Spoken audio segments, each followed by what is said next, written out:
Улица Эшпа – одна из центральных в Сухуми. И дома на въезде – первое, что видят гости и местные жители, заезжающие в столицу. Несомненно, внешний облик домов со следами войны на фасадах вызывали горькие воспоминания. Но теперь все это восстановлено и приведено в надлежащий вид.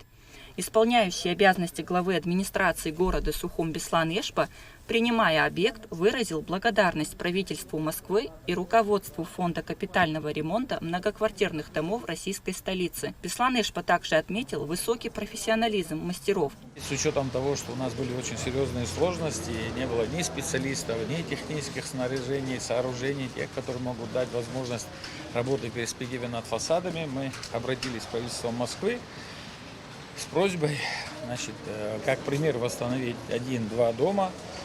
Если есть такая возможность, предоставить технику, обучить местных жителей, чтобы работать с таким видом работ. И, в принципе, что по факту и произошло.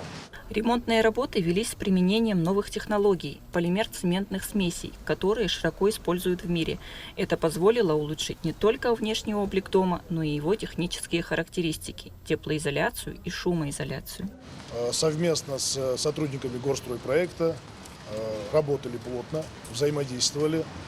Те задачи, которые нам ставило наше руководство о совместной деятельности по обучению специалистов организации «Горстройпроект», полностью выполнены. На сегодняшний день обучено 32 специалиста, в том числе 3 специалиста, которые имеют возможность работать по высотным работам с автолюльками, с подъемными механизмами. И на сегодняшний день фасад дома соответствует всем нормам и требованиям современных фасадов. В ходе ремонтных работ обновили плоскость фасада, которая была разрушена во время Отечественной войны народа Абхазии, восстановили плиты перекрытия, смонтировали архитектурное освещение и корзины под кондиционеры, восстановили балконы. Все соответствует современному уровню безопасности. Мы провели комиссию по приемке объекта. Всеми членами комиссии подписан акт приемки работ. По состоянию на сегодняшний день планируется проведение работ еще по 2 многоквартирным домам. Это Агрба-9, 16-этажный дом, и Кугония, 62, 9-этажный, 4-подъездный дом. Там таким же образом мы будем восстанавливать плоскость фасада высокоадгезивными полимер-цементными смесями и проводить весь тот перечень работ, который провели на Эшба-185. Жители дома номер 185 по улице Эшпа выразили благодарность всем, кто принимал участие в ремонте, и даже отметили, что с рабочими у них сложились теплые и дружеские отношения. Огромное спасибо вам и вашей команде. Огромное спасибо Фонду капитального ремонта города Москвы во главе с Сергеем Владимировичем Ушаковым и его командой дружной, которые приехали. Мы говорили, что внезапно, для нас это было неожиданно, и со многими из них мы подружились.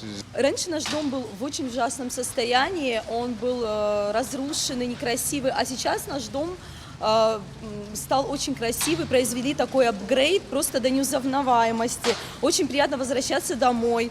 Особая благодарность всем строителям, всем, кто принимал участие в этом проекте. Мы очень довольны, дети счастливы. Спасибо большое. Довольны мы, конечно, очень. Рабочие просто великолепные и быстро работу делали. За месяц они сделали колоссальный труд, потому что там у нас и стены порушенные были, и много было проблем в доме, но сейчас мы смотрим и не можем нарадоваться. Жители дома проводили гостей по лучшим абхазским традициям, вручив Сергею Ушакову на долгую добрую память традиционный абхазский нож и башлык. Кундашова, Камила Джопуа, Абхазское телевидение.